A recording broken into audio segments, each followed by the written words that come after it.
नमस्कार मित्रांनो, हेमंत मंगळे चॅनलमध्ये मी प्राध्यापक हेमंत मंगळे आपणा सर्वांचे सहर्ष स्वागत करतो।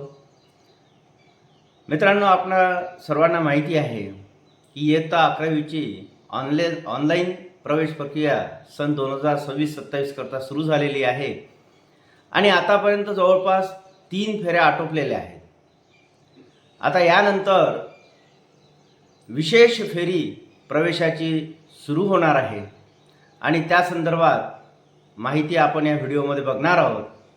तेव्हा मी सर्वांना विनंती करतो की अशाच प्रकारच्या माहितीपूर्ण विद्यार्थ्यांशी संबंधित, पालकांशी संबंधित आणि शिक्षकांशी संबंधित अशा प्रकारचे GR किंवा ॲडमिशन्सच्या संदर्भात व्हिडिओज या चॅनलमध्ये मी अपलोड करत असतो। तेव्हा आपण हे चॅनल सबस्क्राईब करावं अशा प्रकारची विनंती मी आपणा सर्वांना करतो। मित्रांनो, तुम्हाला सर्वांना माहिती आहे की मागील वर्षीपासून इयत्ता 11वीची ऑनलाईन प्रवेश प्रक्रिया सुरू झालेली आहे। यावर्षीसुद्धा त्याला सुरुवात झालेली आहे। 3 फेऱ्या आतापर्यंत ऑनलाईन प्रवेशाच्या आटोपलेल्या आहेत आणि आता विशेष फेरीबद्दल शिक्षण संचालकांकडून वेळापत्रक आलेलं आहे, टाईमटेबल आलेला आहे आणि त्या टाईमटेबल संदर्भातच चर्चा आपण या व्हिडिओमध्ये करणार आहोत। तर ही जी विशेष फेरी आहे ही 29 जून 2026ला दुपारी 3 वाजता सुरू होणार आहे। आता तुम्हा सर्वांना माहीत आहे की ॲडमिशनचे 2 प्रकार आहेत, एक कॅप प्रवेश आणि दुसरा कोटा प्रवेश। तर कॅप प्रवेश आणि कोटा प्रवेश याला 29 जून दुपारी 3 वाजता सुरुवात होणार आहे। याची ज्यांचे प्रवेश राहिलेले आहेत त्या सर्व विद्यार्थ्यांनी नोंद घ्यायची आहे। आता कॅप प्रवेशमध्ये काय करायचं आहे, दिनांक 29 जून 2026 दुपारी 3 वाजतापासून तर ज्या विद्यार्थ्यांनी आतापर्यंत आपली नोंदणीच प्रवेशाकरता केली नाही तर त्यांना नोंदणी करण्याची संधी आहे आणि ज्यांनी नोंदणी केली आहे परंतु आतापर्यंत त्यांना कोणतंही कनिष्ठ महाविद्यालय किंवा उच्च माध्यमिक विद्यालय हे मिळालेलं नाही आहे तर त्यांनी पसंतीक्रम द्यायचे आहेत। पुन्हा एकदा जो रजिस्ट्रेशन पार्ट 1 आहे तो चेक करून घ्यायचा आपलं बरोबर आहे की नाही आणि त्याच्यानंतर रजिस्ट्रेशन पार्ट 2 जो आहे तर पार्ट 2 मध्ये पसंतीक्रम दिलेले आहेत। पुन्हा एकदा आपल्या पसंतीच्या कॉलेजेसना पसंतीक्रम द्यायचे आहेत, परंतु ते देत असताना सर्वांनी एक करायचं आहे।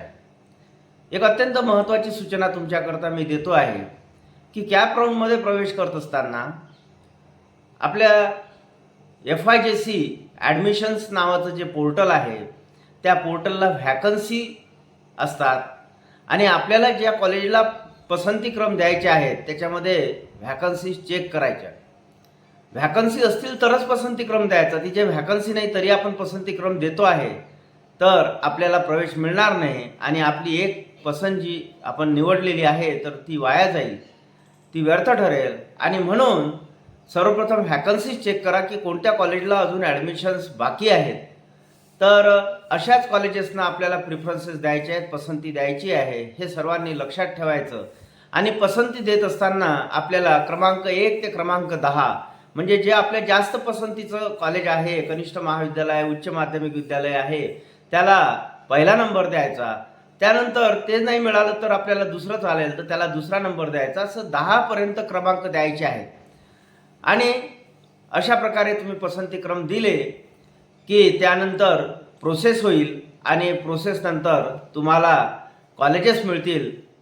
त्या संदर्भात आपण पुढील व्हिडिओमध्ये माहिती बघू। त्याचप्रमाणे दुसरा जो प्रकार आहे तो आहे कोटा प्रकार। 3 प्रकारचे कोटाज आहेत, एक आहे मॅनेजमेंट कोटा, दुसरा इन हाऊस कोटा आणि तिसरा मायनॉरिटी कोटा। अशा प्रकारचे 3 कोटा असतात। या कोटा अंतर्गत ज्यांना प्रवेश घ्यायचा असेल, इन हाऊस कोटा हा त्यांच्याच करता आहे की जे त्या शाळेत शिकलेले आहेत, 10वी पर्यंत त्या शाळेमध्ये शिक्षण झालं आहे आणि त्यांना प्रवेश घ्यायचा आहे, ते इन हाऊस कोटामध्ये आपली नोंदणी करू शकतात। मॅनेजमेंट कोटा म्हणजे संचालकांची जी बॉडी असते त्या बॉडीतर्फे जर आपल्याला प्रवेश घ्यायचा असेल तर मॅनेजमेंट कोटामध्ये आपल्याला माहिती भरायची आहे। आणि मायनॉरिटी कोटा म्हणजे अल्पसंख्याक कोटा, ज्या शाळा अल्पसंख्याक, धार्मिक अल्पसंख्याक म्हणा, भाषिक अल्पसंख्याक बॉडीजचे आहेत, मॅनेजमेंट बॉडीज आहेत तिथे, तर अशा ठिकाणी ते अल्पसंख्याक विद्यार्थी त्या कोटा अंतर्गत प्रवेश करू शकतात.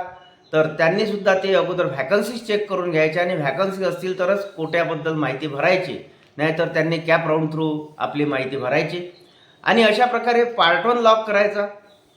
त्यानंतर पसंतीक्रम दिल्यानंतर कोट्यामध्ये सुद्धा पसंतीक्रम दिल्यानंतर आपला पार्ट 2 लॉक करायचा. अशा प्रकारे पार्ट 1 आणि पार्ट 2 लॉक करायचा आणि तो झाला आहे की नाही हे टाईमलाईन लॉगमध्ये चेक करायचं. टाईमलाईन लॉगमध्ये आपण सेल्फ व्हेरीफाईड झालो आहे की नाही, आपला पार्ट 1 क्लोज झालेला आहे की नाही, म्हणजे लॉक केला आहे की नाही, त्यानंतर आपण पसंतीक्रम दिले आहेत की नाही आणि पार्ट 2 आपण लॉक केला आहे की नाही हे आपल्याला बघायचं आहे. अशा प्रकारे पार्ट 1 आणि पार्ट 2 आपल्याला दोन्ही लॉक करायचे आहेत.